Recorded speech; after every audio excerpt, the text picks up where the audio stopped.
¿Estamos asistiendo al colapso del capitalismo? Sigue el reporte financiero más polémico que encontrarás en la red. Economía, geopolítica y mercados financieros sin censura. Te contamos lo que no te contarán en televisión. Bienvenido. Esto es Brújula de Mercados, con Gonzalo Cañete. Recuerda que el presente reporte no constituye asesoramiento de ningún tipo, sino una simple opinión personal del autor. Los mercados financieros implican alto riesgo. Consulta con tu asesor financiero antes de invertir. Bueno, voy a hablaros de Italia y vamos a cerrar con esto y nos metemos con los gráficos, ¿vale? Dice, Italia al borde. Y estoy en el artículo de Bolsamanía que está aquí publicado, los voy a hacer zoom, ¿vale? Aquí. Conte contra las cuerdas, Renzi empuja a Italia al borde de una crisis de gobierno. Este es un comentario visto en Bolsamanía y luego parte del contenido que he sacado también a través de otros artículos. Gobierno, al último acto. Este ha sido uno de los titulares de la prensa italiana el día decisivo para el gobierno de Giuseppe Conte, que está al borde de colapsar. El país transalpino celebra en la noche de este martes un consejo de ministros para aprobar o no el programa que decide dónde destinar las ayudas del Fondo de Recuperación de la Unión Europea. Hago pausa aquí. ¿Os acordáis cuando os dije que toda la fortaleza en los mercados que está teniendo el euro, con ese debilitamiento del dólar que se cae? Sabemos que el dólar se cae por falta de confianza en lo que está pasando en Estados Unidos, pero esa película se está acabando. Y sabemos que el euro se ha fortalecido en exceso durante el verano, basado en promesas, unas promesas de 750.000 millones de estímulo fiscal. Y os dije, acordaros, lo dije en junio, lo dije en cuanto empezó todo esto y se anunciaron las primeras los primeros 500.000 millones que Francia y Alemania ponían en la mesa. En aquel momento os dije, acordaos de que todo esto, antes de que llegue a las calles, si es que algún día llega, producirá debates en los parlamentos y producirá medidas mucho más restrictivas para la economía. Recortes, subidas de impuestos. Eso es lo que producirá mayor depresión económica para poder aceptar el dinero. ¿Quieres que te dé dinero? Sí, pues tienes que destruir tu economía. Básicamente, hablando claro. ¿Vale? Porque subir los impuestos en una economía que está débil es destruirla. Que lo sepa todo el mundo. Que se sepa, ¿vale? Entonces, basándonos en esto, lo que os digo es, esos rescates fiscales hicieron subir el euro e hicieron subir el mercado europeo. Cuando llegue la hora de repartirlos, harán caer el mercado europeo y caer el euro. Lo veréis. Matteo Renzi, líder de la Italia Viva, amenaza con hacer que sus dos ministras dimitan para desatar una crisis gubernamental, según informa la agencia EFE, que a su vez se hace eco del sentir de los medios italianos en los últimos días. Renzi quiere tener más poder en el Ejecutivo y está dispuesta a forzar la máquina hasta sus últimas consecuencias. Si Renzi fuerza a la dimisión de dos ministras, Conte estaría obligado a presentar su dimisión ante él el mismo miércoles y quedar a la espera de las indicaciones del presidente de la República, Sergio Mattarella. No sé si lo he pronunciado bien. A por el tercer gobierno. Esta es la solución que ofrecerá Mattarella, que además cuenta con el beneplácito de Renzi. Es lo que en Italia se llama un Conte-ter.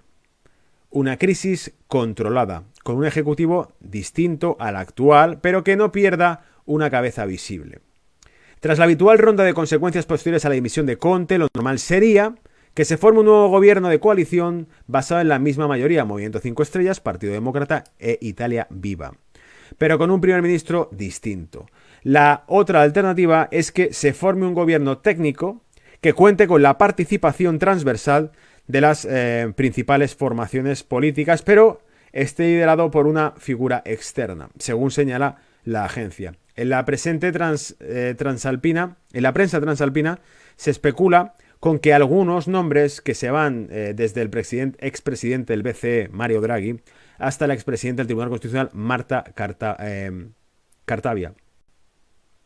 Una tercera y última opción es que Conte no dimita, pero a cambio renegocie el gobierno para dar más peso a Italia Viva y por tanto ganarse nuevamente el favor de Renzi. Yo aquí diría que además existe también el riesgo de otra cuestión, y es que cuando se hizo las elecciones europeas se dieron cuenta que Liga Norte había adquirido bastante más peso electoral y el gobierno actual está basado en un pacto desde entonces. Por lo tanto, no sabemos cómo podría ser la respuesta electoral si se lleva a unas nuevas elecciones y a una nueva elección de ejecutivo. Igual te pegan una sorpresa y resulta que Liga Norte tiene un apoyo que no está esperado. Y esta coalición que dan por sentado ahora, de 5 estrellas, Partido Demócrata y Italia Viva, que es al fin y al cabo, está pegada con pegamento, para evitar que Liga Norte metiese más caña, porque Liga Norte desobedecía, fue la más guerrera de la coalición, Movimiento 5 Estrellas y Liga Norte. Decían, la izquierda y la derecha unidas, pero en realidad cuando llegó el momento de pelear con la Unión Europea, la que peleaba era la derecha, que era Liga Norte, en la que se opuso a multitud de decisiones que le exigía la Unión Europea y la que insistió en que ellos tenían que cumplir con el mandato que le había pedido Italia y no ninguna administración extranjera, la italiana. Básicamente un mensaje muy de Italia primero y luego ya el resto. Pero claro, como controlan la deuda italiana, lo que hacen es venderla. Es decir, te hunden la bolsa, te hunden la deuda si no colaboras. Y aquí un comentario de Holger, que ya os lo he tenido en más de una ocasión, es uno de los traders que sigo en Twitter, y te dice, ridículo, el atracón de la deuda de Europa no preocupa a los inversores hambrientos de rendimiento, después de que Italia e Irlanda acumularan aproximadamente 160.000 millones de euros en pedidos en sus primeras emisiones de bonos sindicatos de 2021. Francia y Bélgica tendrían previsto aprovechar el mercado para otros 30.000 millones de euros. El ratio de deuda italiana está por encima del 160% y aumentará, dice en este caso Holger, que en muchas ocasiones comenta renta fija. Entonces, conclusiones que sacamos ahora con esto y para cerrar el reporte en cuanto a noticias. Una de las cosas que han dicho es que el spread entre el bono italiano y el bono alemán, voy a ponerlo en pantalla completa, va a ser más bonito, ¿vale? Una de las cosas que ha sido noticia es que el spread es la diferencia, ¿vale? Entre esto, el bono alemán y el bono italiano. Se estaba incrementando más de lo que ya está. Si os fijáis, la distancia entre el bono italiano y, el bono francés y alemán es poca, porque Francia es el segundo pilar de la economía europea. España un poquito más allá, porque España ni de coña es Alemania. Y Italia, pues, está bastante más jodida porque tiene mucha más deuda. Y ahora mismo estáis oyendo lo del gobierno italiano. En cuanto algo suena a inestabilidad política, saben que te puede aparecer de repente por ahí un 5 estrellas, un Liga Norte, que diga la mierda del euro, quitamos esto, la deuda no vamos a hacer como lo pides, el déficit fiscal va a cambiar, la política económica también va a cambiar y no vamos a hacer tampoco esta política exigidas de la Unión Europea. La rechazamos abiertamente.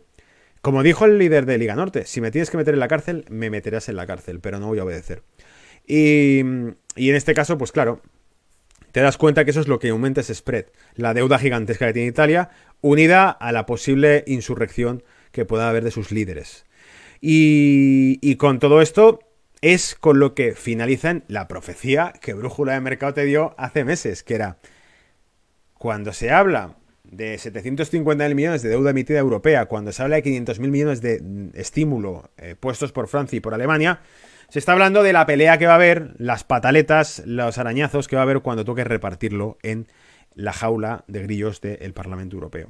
Sabiendo que hay una población dentro de Europa que está cada vez más quemada con la situación actual de las cosas, de que le digan lo que tienen que hacer, lo que decir, lo que comer, lo que beber y que además les estén constantemente fiscalizando su dinero, ¿vale?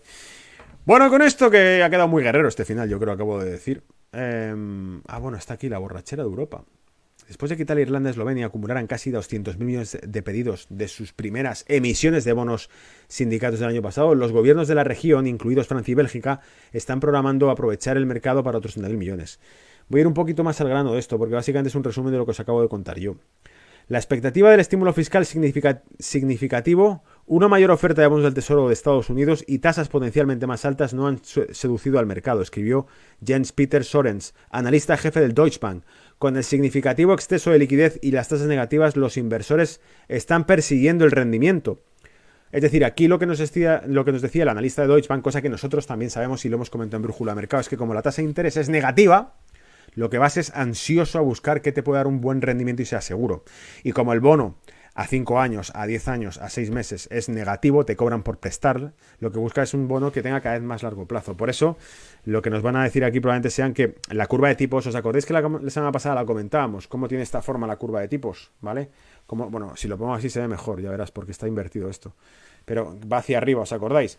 Pues esa curva de tipos que va hacia arriba lo que busca es que cuanto más plazo tenga el bono que estoy comprando, más rendimiento me pagan por él, ¿vale? Y cuanto menos plazo tenga, más corto sea ese bono, a 2 meses, ¿qué te pagan? Nada, es negativo, tú tienes que pagar, de hecho, por prestarlo. El bono americano funciona mejor que el europeo de media, eso ya lo sabemos. Los gobiernos de la zona euro recaudan más de 1 billón de euros de deuda, más de 1.000 millones de euros de deuda este año. Según ING Group, el programa de compra de bonos de emergencia, 1,85 millones de euros, es más que suficiente para compararlo incluso después de contabilizar los reembolsos según los bancos de JP Morgan y Chase. A la demanda boyante de los valores se suman la creciente pila de deuda de rendimiento negativo en Europa. La creciente pila de deuda de rendimiento negativo en Europa. Es que es ahí donde está el pastel. Y no es de ahora, por favor, echad mano de la hemeroteca. Llevo años hablando de que el bono en negativo de Europa es una bomba de relojería. Porque es irreal. Está alimentado por los bancos, el Banco Central de Europa. Lo compra el Banco Central de Europa, no lo compra el inversor. Por eso no le pagan. Mientras tanto, la venta de bonos a 10 años de Italia acumuló pedidos superiores a 105.000 millones de euros por debajo récord del establecido en junio.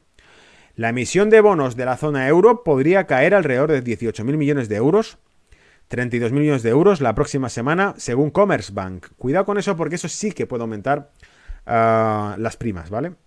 Las primas de riesgo. Si la subasta programada de Alemania, Italia, Holanda, Portugal y Austria se unen a las ventas sindicadas de España y Bélgica, no hay reembolsos de bonos y solo se programan pequeños pagos de cupones desde Italia y Países Bajos la próxima semana. El Reino Unido, el Debt Management Office venderá poco más de 4.500 millones de libras de bonos convencionales y uno ligado a la inflación, y al Banco de Inglaterra recomprará 4.400 millones de libras de deuda de 3 operadores.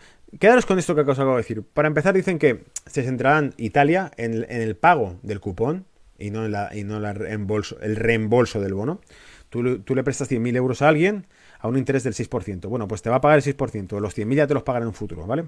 Te va a pagar el cupón del 6%, el dividendo, ese dividendo. Es lo que te va a pagar, la renta. Pero el dinero no, aunque llega a vencimiento. Lo que hemos visto durante los últimos es que cuando llegan a vencimiento y les toca pagarte, pues mira, te presto 100.000 euros a 3 años. Llegan los 3 años a vencido, te ofrecen cambiártelo por un bono a 10 años o otro nuevo bono a 3 años con un rendimiento un poquito mejor, o toma, te doy 2.000 dólares si aceptas un bono con un rendimiento de X años. Es decir, vamos a posponer el que te tenga que devolver tu dinero. ¿Por qué? Porque ahora mismo me viene muy mal pagártelo. O a lo mejor no lo tengo.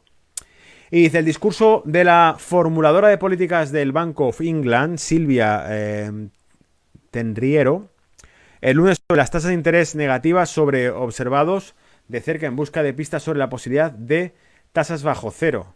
Ben Broadbent hablará sobre COVID y la composición del gasto el martes. Bueno, al fin y al cabo veis que los debates de los bancos centrales, que son los que están manejando el dinero, ¿vale? Los que están manejando la cantidad de flujo de dinero que hay, que sepáis, ¿por qué estoy hablando de renta fija durante los 2 últimos reportes de la semana pasada y esta semana? Porque cuando hablamos de renta fija estamos hablando de bolsa. Si la renta fija se sobrecalienta, la bolsa se hunde. Es una regla, ¿vale? Cuando la prima del bono se dispara, la bolsa se empieza a caer. Cuando la prima del bono se empieza a caer, a enfriar, la bolsa sube, se dispara. ¿Me seguís? Esa es la relación de renta fija. La renta fija representa el riesgo. La prima de riesgo representa el riesgo. El yield del bono, el rendimiento del bono, es, según el riesgo que hay, más rendimiento te exigen. Por lo tanto, cuando sube la cotización del rendimiento es porque hay mayores riesgos de impago. Y por lo tanto, es en los momentos en los que la bolsa se empieza a desplomar. Hay una correlación inversa, se cruzan. Si buscáis el bono a 10 años de un país con su bolsa, se cruzan siempre. ¿Vale? Trucos que aprendéis en Brújula de Mercado, sobre todo los novatos, los que ya lleváis años operando, pues ahí de sobra de esto, ¿vale? Vale, ya me meto con los gráficos, pero antes de eso voy a echar un repaso a lo que me comentáis en el chat, si es que hay preguntas. ¿Hay preguntas?